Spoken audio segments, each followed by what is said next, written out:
rester toute seule dans sa masure. Il demanda: on dirait que t'as fait une gageure de me saouler tous les soirs. Dis-moi que ça te rapporte puisque tu paies toujours. Et il riait tout de même à l'idée de toute cette eau de vie bue aux frais d'un autre. Il riait d'un rire content de Normand bénéfice. Mathurin, son camarade, le tirait toujours par le bras. Alors viens-t'en, Jérémie.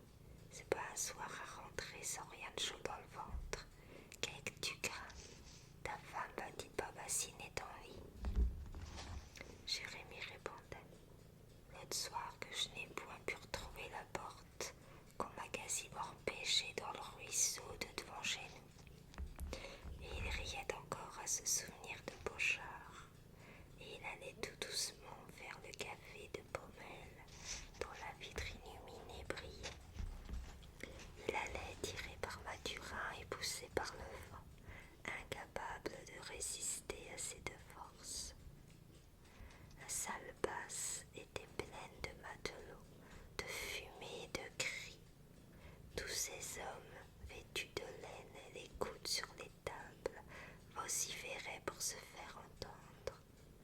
Plus il entrait de buveurs, plus il fallait hurler dans le vacarme des voix et des dominos tapés sur le marbre, histoire de faire plus de bruit encore. Jérémie et Mathurin allèrent s'asseoir dans un coin et commencèrent une partie, et les petits verres disparaissaient l'un après l'autre dans la profondeur de leur gorge. Puis ils jouèrent d'autres parties, burent d'autres petits verres. Mathurin versait toujours, en clignant de l'œil au patron, un gros homme aussi rouge que du feu et qui rigolait comme s'il eût su quelque longue farce. Jérémie engloutissait l'alcool, balançait sa tête, poussait des rires pareils à des rugissements, en regardant son compère d'un air hébété et content. Tous les clients s'en allaient, et chaque fois que l'un d'eux ouvrait la porte du dehors pour partir, un coup de vent entrait dans le café, remuait en tempête la lourde fumée des pipes, balançait les lampes au bout de leurs chaînettes et faisait vaciller leurs flammes. Et on entendait tout à coup le choc profond d'une vague s'écroulant et le mugissement de la bourrasque.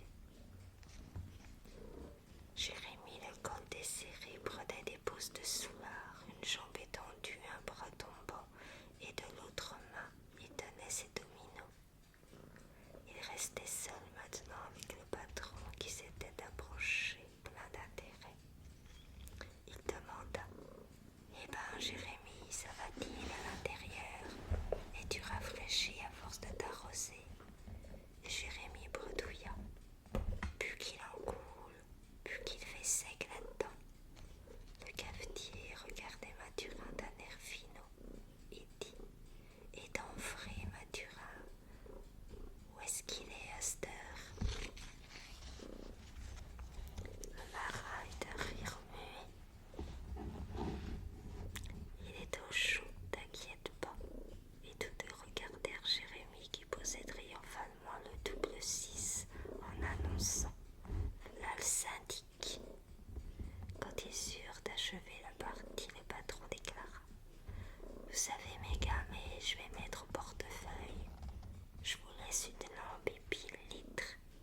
Il y en a pour 20 sous à bord. Tu fermeras la porte au dehors, Mathurin, et tu glisseras la clé dessous l'auvent comme t'as fait l'autre nuit. Mathurin répliqua: t'inquiète pas, c'est compris.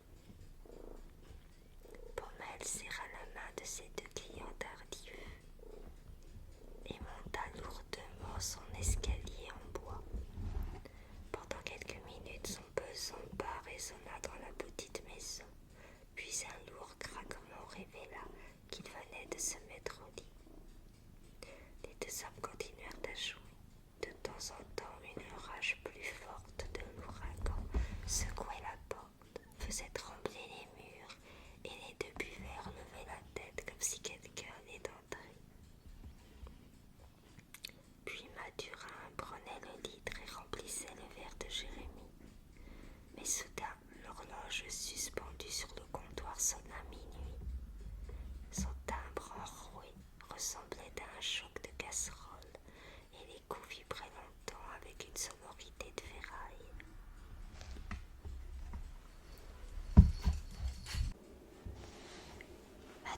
aussitôt se leva comme un matelot dont le quart est fini.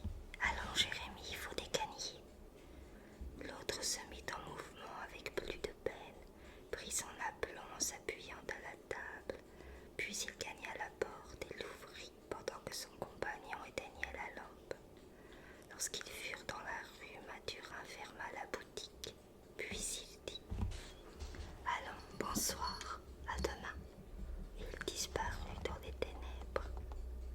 Jérémie fit 3 pas, puis oscilla, et tendit les mains, rencontra un mur qui le soutint debout et se remit en marche en trébuchant.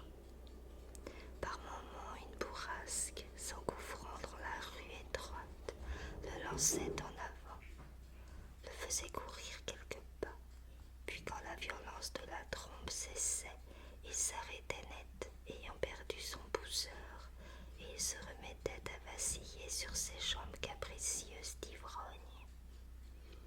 Il allait d'instinct vers sa demeure, comme les oiseaux vont au nid. Enfin, il reconnut sa porte et il se mit à la tâter pour découvrir la serrure et placer la clé dedans. Il ne trouvait pas le trou et jurait à mi-voix. Alors il tapa dessus à coups de poing, appelant sa femme pour qu'elle vînt l'aider. « Mélina, Mélina !» Comme il s'appuyait contre le battant pour ne point tomber, il céda, s'ouvrit, et Jérémie, perdant son appui, entra chez lui en s'écroulant, alla rouler sur le nez au milieu de son logis, et il sentit que quelque chose de lourd lui passait sur le corps, puis s'enfuyait dans la nuit. Il ne bougeait plus, ahuri de peur et perdu dans une épouvante du diable, des revenants de toutes les choses mystérieuses des ténèbres, et il attendit longtemps sans oser faire un mouvement. Mais, comme il vit que rien ne remuait plus, un peu de raison lui revint, de la raison trouble de Pochard, et il s'assit tout doucement. Il attendit encore longtemps, et s'enhardissant enfin, il prononça « Mélina !» Sa femme ne répondit pas. Alors, tout d'un coup, un doute traversa sa cervelle obscurcie, un doute indécis, un soupçon vague. Il ne bougeait point. Il restait là, assis par terre, dans le noir, cherchant ses idées, s'accrochant à des réflexions incomplètes et trébuchantes comme ses pieds. Il demanda de nouveau « Dis-moi, qui que c'était, Mélina ? Dis-moi, qui que c'était, je te ferai rien. » Il attendit. Aucune voix ne s'éleva dans l'ombre. Il résonnait tout haut maintenant. « Je suis Tibu tout de même, je suis Tibu. C'est lui qui m'a poissonné comme ça, Sumane. C'est lui pour que je rentre point, je Tibu. » Et il reprenait. « Dis-moi qui que c'était, Mélina, ou j'affaire quelque malheur. » Après avoir attendu de nouveau, il continuait avec une logique lente et obstinée d'homme soûl.